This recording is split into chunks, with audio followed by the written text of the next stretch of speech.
Welcome to Campus Connections, podcast dedicated to communicating with one another. You can find us on Podbean and your favorite streaming site, and you may contact us at podcast@mcccollege.edu.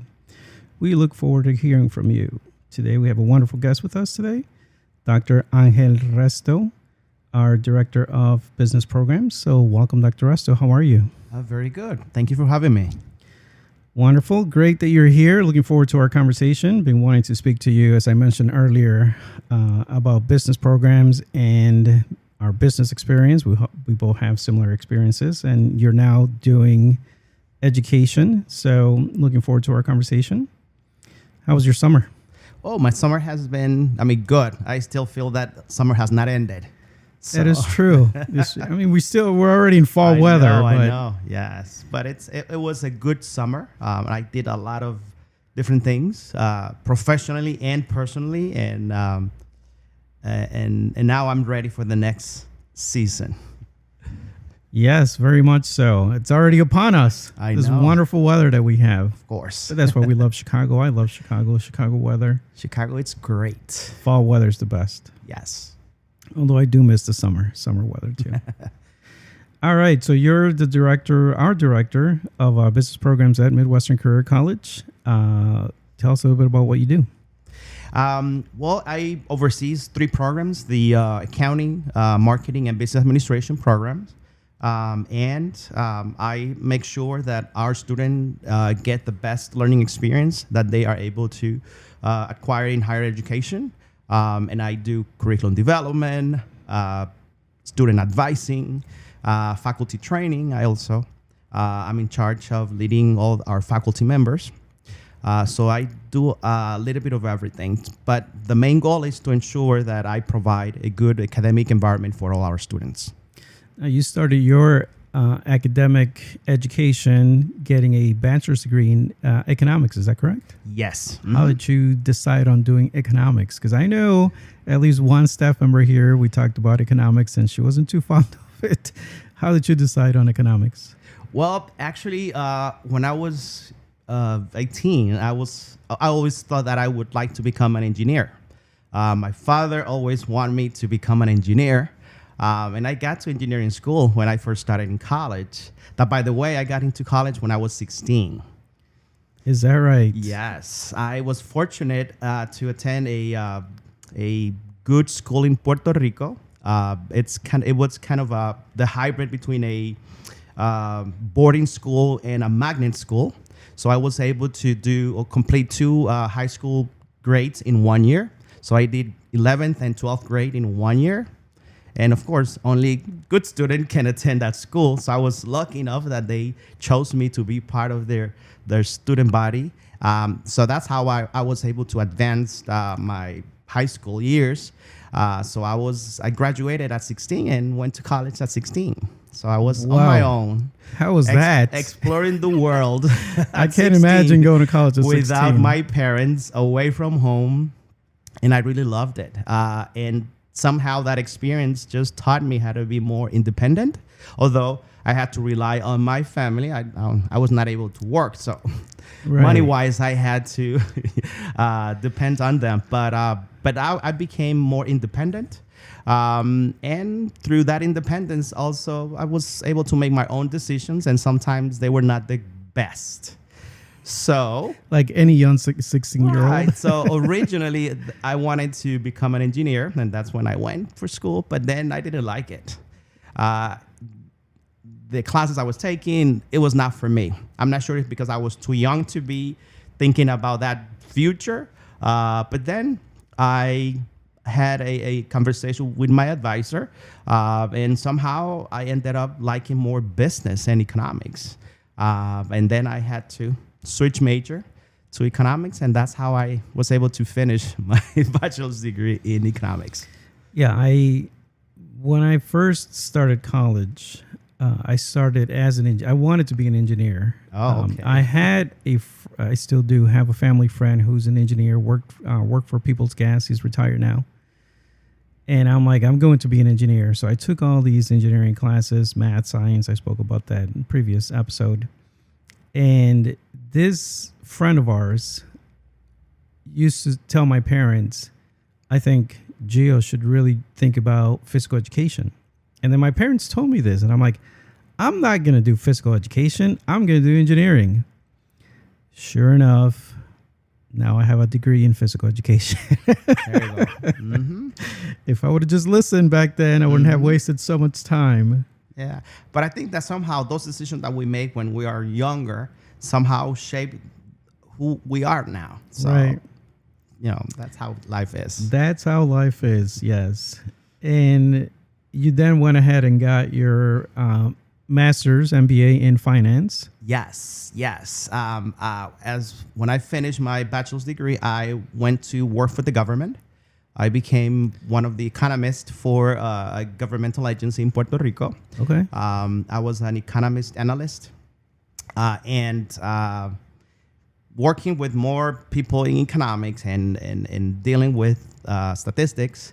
Somehow I decided, hey, maybe I should do something else besides economics, and I went for finance. And because my job really required me to know more about finance, so I said, why not? So that's how I pursued an MBA in finance in Puerto Rico as well.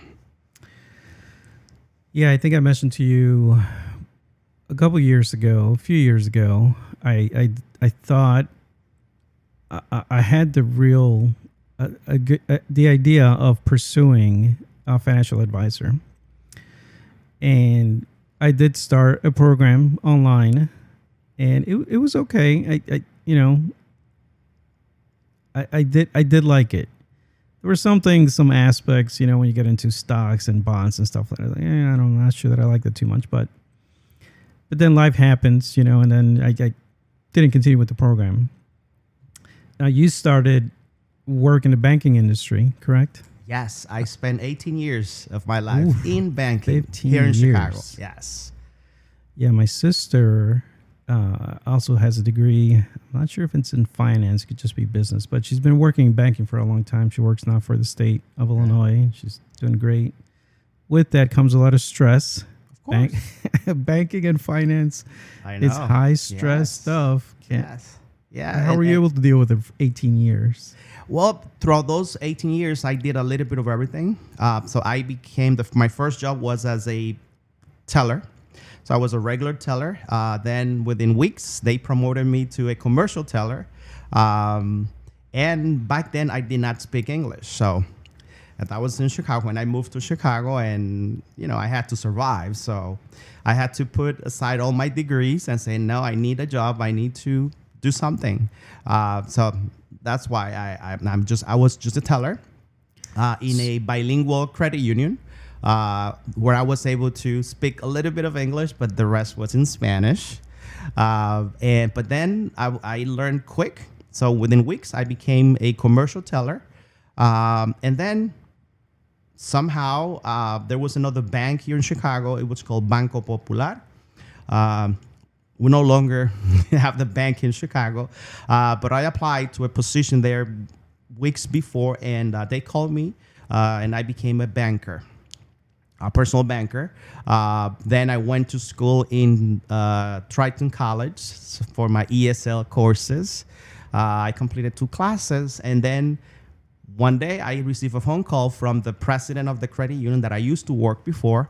And he said, hey, Angel, I know that now you work for Banco Popular, and we need someone with an accounting and finance degree. And we have an opening. Would you like to apply? I say, yes.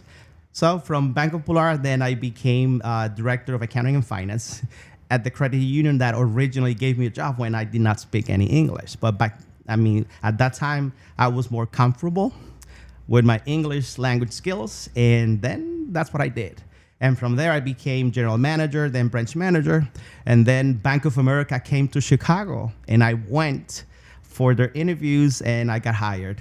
I opened the 3rd branch of Bank of America here in downtown Chicago. Is that right? Yeah, Madison and Canal was my branch. Wow. So I became a financial center manager. I believe that was the title. And worked for them in several locations. I ended up working at the Little Village location because they needed a Hispanic manager. Then I went to 52nd and Pulaski when they needed also bilingual Spanish manager. And then I said, okay, let me try another institution. And I went to work for Fifth Third Bank. Of course, much bigger pay, much bigger responsibilities. And that's how, I completed my banking experience. But then out of the sudden, I decided, let me go back to the credit union world, because they were not making me happy. So I decided to go back to the credit union world, which is a complete different financial institution. And then I spent, I think it was 13 more years or 14 more years. And then higher ed came to my heart, and teaching, and I fell in love with teaching. By that time, I was able to complete my PhD. And I said, why not? Let me just pursue teaching as well. So I was doing the banking thing on one side and teaching on the other, and I fell in love with teaching. And little by little, I decided, hey, one day I will fully embrace teaching. And that's how I ended up here. So you already had an MBA. Yes. You were a government employee in Puerto Rico. Mm-hmm. And then you came here to be a teller. Yes. Isn't that something? How, and this is I think a common theme, because there's a lot of people, especially, and this is one of the reasons why we're doing this podcast. There's a lot of people at MCC, especially because of the ESL program, that come from other countries, and they are very highly educated, and they're doing work, I would say, beneath their academic and professional experiences. And it is, I think, telling of the amount of knowledge, experience, and good people that we have at MCC that I don't think a lot of people know about. And, to hear those experiences that, hey, I was good somewhere else and I came here to be a teller. I think it's a common theme among, I think, immigrants as well. Anybody that comes to the U.S. that have to leave their countries or wherever they're from to seemingly try to get a better life here, and then end up doing far less than they're allowed to do. You mentioned, well, let's see, I got into, when I got my degree in education, I really thought that's what I wanted to do, go into education. I didn't go into education right away after my degree. I was and I have always been, most of the time, in physical education, recreation, athletics. That's really been what my field has been. I decided to try out being a school teacher. And it was okay. It wasn't really what I thought it would be. So then I came back to being in recreation, athletic facility management, which is what I've always done. How did you decide to get into teaching? What brought you into the teaching realm? So somehow the only way I was able to survive in the banking industry was first of all, in banking, it's all about sales. We need to produce, we need to sell loans, accounts, credit cards. That's part of the game. But in that process, sometimes I did not enjoy the scripted nature of the selling piece. So I was seeing it as more educational. So instead of selling something, I was educating my clients about a product. And I put that in my mind, and I was able to do it, and I was good at it. But I did not saw it as a selling something. I was just educating people. And working for the credit union, we did a lot of community services. And I was able to go out to the communities and provide financial literacy to many different communities in Chicago. And I love that contact with people. And the branch that I was managing was in it was more of a Hispanic community. And I noticed a lot of need in terms of knowledge and education about finance and banking within the community. So somehow in that process, I just enjoyed the teaching aspect of that. And I really liked it. And then one day I applied to a part-time job at Northeastern Illinois University, interview me and said, yes, come. We can give you a chance to teach. And that's how I started.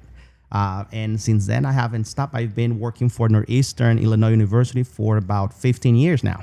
15 years. 15 years, Wow. yes. Mm-hmm. And you're still teaching there. You're still involved there, right? Yes. What are the differences between the credit union and a bank? Well, credit unions are member-owned, and they do have different type of charters or structure. And the members or banks are clients. They need to become part of that charter in order for them to open an account or receive all the benefits of the credit union. And you need to fulfill some criteria that they create when they build those charters. And the credit union provide the same services that any other financial institution, but provide more benefits to the members or the clients. And some of these credit unions are non-for-profit. So it's not about profit, it's about service. So of course, they need to generate revenues and profit, but everything is reinvested back into the members. So they can offer lower interest rate on loans, better savings account rates, and more flexibility in terms of lending needs. So they can be more flexible in terms of helping people, because the idea behind a credit union is people helping people. And that's what I really liked about credit unions. That's why I went back to the credit union world after being in corporate banking in Chicago. Yes. All right. And what led you to Midwestern Career College?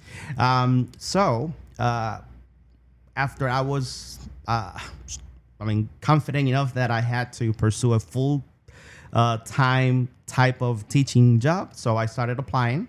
I was, of course, working for Northeastern, and then I saw, I think it was in Indeed, a posting about a part-time job as an instructor in business. And said, well, okay, let me see how it feels. And I did it. They hired me, and the rest is history, because after I became an instructor, a part-time instructor, then I became a full-time lead instructor. And from there, I became the director. Nice. Yeah. It's been quite a journey. Yes. And now you're the director of business programs here. Tell us a little bit more about the program here at MCC. So our programs, we have 3: business, marketing, and accounting. I have designed a program that really prepare our students for the workforce, and somehow I have tailored our curriculum to teach them the skills that they need to succeed. Not only the technical aspect of business, but also the human side of business.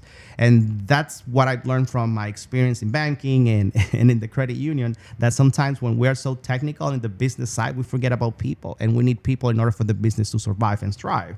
So I'm trying to infuse that into our curriculum to ensure that our students are well prepared. So once they go and apply for a job, they are able to be successful, and that's what I want to do. It's interesting, I mentioned before, and I mentioned to you, I have a master's in it's really sport management, but it's really part of an MBA program with really a concentration in sports. So I have the same coursework and the same experience as someone who does an MBA, but more related to sports. That's the only difference. One of the things that I'm really passionate about is management, and I say that because, when people go into business programs, management programs, obviously we're going to get that knowledge of the administrative side. How much do you spend on what you just talked about, which is the personal side, the understanding of what a manager needs to do? Yes, there's the administrative side, but then there's the actual people management side. Do you spend a lot of time on that, or what's your philosophy on that? Well, it's a balancing act, because you need a little bit of everything. Not all the time, but somehow you need to find that well-balanced attitude where you can provide to your employees, your team, the moral support that they need to be good at what they do, but also they need that technical aspect and support, and combine both so that they can meet the goals. And as a manager, you need to fulfill a variety of goals. And part of that goal is not only the technical aspect of making the business very profitable, but also make people happy and ensure that they strive and they do the best that they can based on the limited resources that sometimes we have to deal with, which is in management, it's always a big issue, managing limited resources, but trying to do the best of that you can. And I think that's how, as a manager, I was able to survive the changes in the environment, to keep the clients happy, of course, the shareholders happy, but at the same time, our clients and the employees that were part of my team. And sometimes it's not an easy task, but definitely, I guess my education kind of helped me propel to that level, and gave me probably the tools that I needed to understand the complexities that sometimes I had to face. Mm-hmm. That I'm sure someone without a degree in business, maybe, I don't want to say that would do less, but I know that in my case, speaking from my personal experience, the education really gave me the structure that I needed to succeed. Yeah. I've been in for-profit before, and I know how stressful it is, how difficult it is. A lot of times, especially in for-profit, the management seems to think that those that are the loudest or produce higher results should get the promotions or be in higher positions, which is not the case, because especially, and I know for-profit is different, but when we talk about having limited resources, people skills come into play, because you need to be able to communicate with people about, hey, motivate them with very limited resources. Whereas for profit, you have all these resources, which is really easy to motivate people, right? Mm-hmm. So that is something that I always take with me. And anywhere I go, I try to implement that into, it's people first, right? And then once you put people first, results will come. But for profit is results first, people second. So, I've been in for profit. I don't like it because of that, and maybe that's why I've been in a lot of not-for-profit organizations and educational settings, because it's a little bit different for that. What is your experience with with that topic, in relation to people's skills versus for-profit numbers? Well, and I guess I have the same experience as you. And again, working in the banking industry was all for profit. Definitely was about business first, people second, if that's also an option. And unfortunately, sometimes we feel powerless in position that we have, because we cannot make bigger changes. But even though in for-profit world, I did not have the leverage of my position to make big changes, but I was able to have a more control in the environment that I provided for my staff and for my clients. So somehow I was infusing the human aspect in whatever I did. Even though I was not the loudest, I was not that person that they will go to, because my personality was not that. Exactly. But I was able to fulfill my duties, and at the same time meet my financial goals, but at the same time meet my human goals, and keep my staff, keep a lower turnover ratio. So that way, I try my best to provide a good environment, and somehow that's what I wanted. That's what I'm trying to do here at MCC. I would just want to give not only to my students a great environment, but also to my faculty. And I go above and beyond to provide everything I can, even though, as we all know, we do have limited resources. But I know that we can always do a very good job. Right. And I didn't mention this before, but you also have a PhD in finance, correct? Yes. And now you're working on a second PhD in education. Yes. Talk a little bit about that. So my experience at MCC has been fantastic, and I appreciate MCC for giving me this opportunity to learn more about me and what I am capable of in terms of higher education, and becoming the director opened, I don't know, a lot of different opportunities that I think I could be good at. But in that process, somehow I said maybe I can. Yes, my business background can really help me, but I need to polish my higher education skills. Yes, I have teaching experience, but I can do better. I would like to become a more efficient and effective administrator and, of course, teacher. So then I decided, let me pursue another doctoral degree in higher education and see where life takes me. And I went for it. Yes, I'm a full-time student at Florida State University pursuing an EDD in leadership policy, educational leadership and policy. And how do you want to use it? One of the things that when I taught was exactly that I looked at it from I guess the student is one thing and the student experience is one thing, but then I looked at it from the staff teacher experience as well. Are you looking at it and do you want to go into that because of the student or because of the teacher policy, the instructor policies? I'm not sure. I think both because I think there's so much that we can do in from the student perspective or the teacher's perspective. Right. But that's why I want to be that kind of connection between those two worlds because sometimes they don't communicate well. So as an administrator, I would like to provide that type of environment where student can establish good relationship with with teachers and vice versa, because that's how we are able to create a much stronger sense of belonging for everyone, not only student, but also for teachers. And that enhances the learning environment for everyone. How did you end up selecting Florida State? Well, I applied to several schools and I was accepted also at Indiana State University and National Louis and of course Florida. So I had three options to choose from, but Florida State program provided more flexibility in terms of the classes, the schedule that National Louis or Indiana State University did not provide. Plus, Florida State was ranked number 17 in higher education programs, and sometimes prestige is important. So, absolutely, I went for that. And I believe some of our programs here do cater, correct, to the working student, to the non-traditional student. Yes, Mm-hmm. and actually, all the at Northeastern Illinois University, we serve non-traditional students. So I've been dealing with non-traditional students, for 15 years.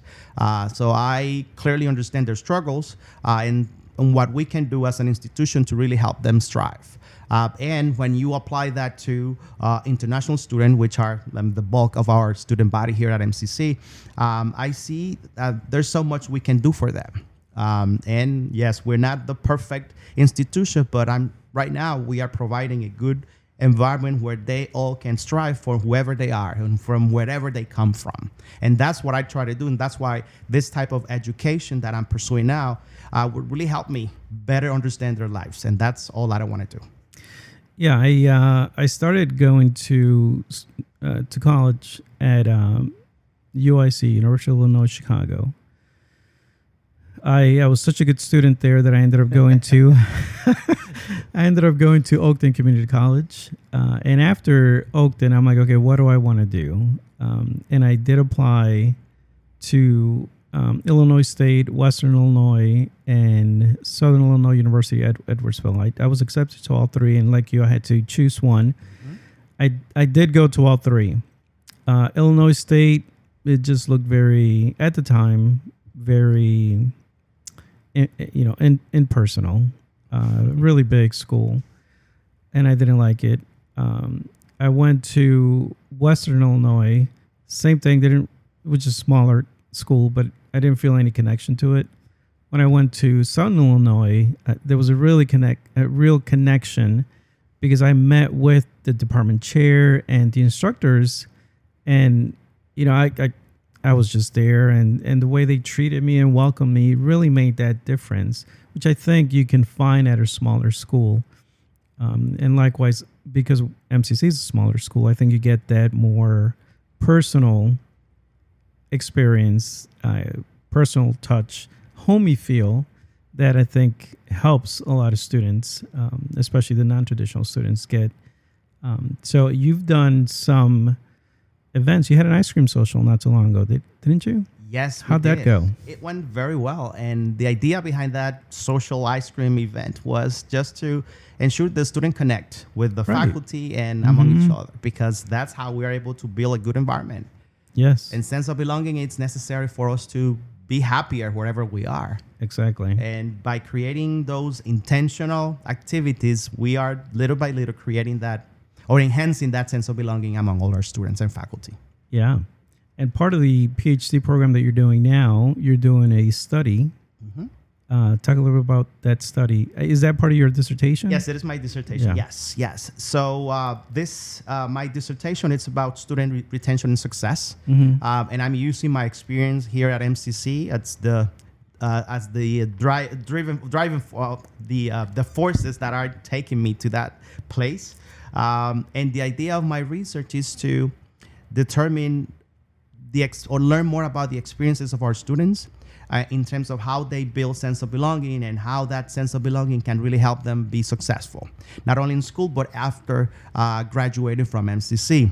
But I really wanted to focus my studies not only in sense of belonging, but also the student-faculty relationship and how that type of connection, and I'm glad that you mentioned that because of the connection that you felt through Right. your the school options that you had, really make you decide which one help you feel better, or where you thought you would do better because of the connection you felt with those individuals. So that's what I'm trying to find out with my research and see how the student-faculty relationship can really help our students succeed academically and after, because it's part of the learning experience. And connecting with people, finding that you belong to a place can really make a big difference. And drawing from my own experience at Florida State, even though the school is in Florida, I feel so connected to my professors, to my classmates. It's incredible how feeling valued and be part of that group can really help you, see life different. Of course. And yeah. that's why I think that's a very important piece at MCC, because we're a smaller school and we try to create that homey feel on campus. But we need to learn more about that, and that's why I wanted to see how we as an institution can create and foster an environment where our students feel valued, cared for, and they can feel proud of being part of MCC family. Yeah, one of the interesting things that I found when you were doing your report was how MCC, even though we're a smaller school, we are at the average of some of the, averages across all colleges in the U.S. What were some of the numbers? I think we're like in the same average for retention, or what are some of those numbers? So we have our retention was 55% compared to 62, which is the national average for same type of school. And just finding that gap that we currently have, that's kind of, I want to use my research to find out what's happening and how we can fix it, because definitely we can fix it. But we need to make some institutional changes so that we can get to that level. And part of that is ensuring that our students feel cared for, and we provide all the different tools that they need, because students are different. Their needs are different. Absolutely. And we need to make sure that we are able to personalize our approach to ensure that every single one of our students can be successful. And of course, it's not a simple task. It's not. It takes time and resources, but that's the goal, for us to give every student the tools that they need. So we're trying to foster an equitable academic environment where whoever you are, wherever you come from, you can be successful. Yeah, and again, I go back to, there's a lot of talent at MCC, and I think all those things can happen, and we can grow to a much bigger school than we are now, because we have good, with the resources that we have really good amount of students coming in on a regular basis. And I think with the talent that we have, not only staff, but also the students, which, in turn go out and fulfill their academic studies in their professional careers, I think it's only gonna get better. So as we wrap up, I think it's been a great conversation. Thank you so much for taking the time. Look forward to perhaps down the line another episode and see how your studies have come along and you have a second PhD. So I look forward to our relationship, as professionals getting better and making this institution, what we all think can really become. I want to remind our listeners that you can contact us, podcast@mcccollege.edu, and we look forward to hearing from you and talking to you next time.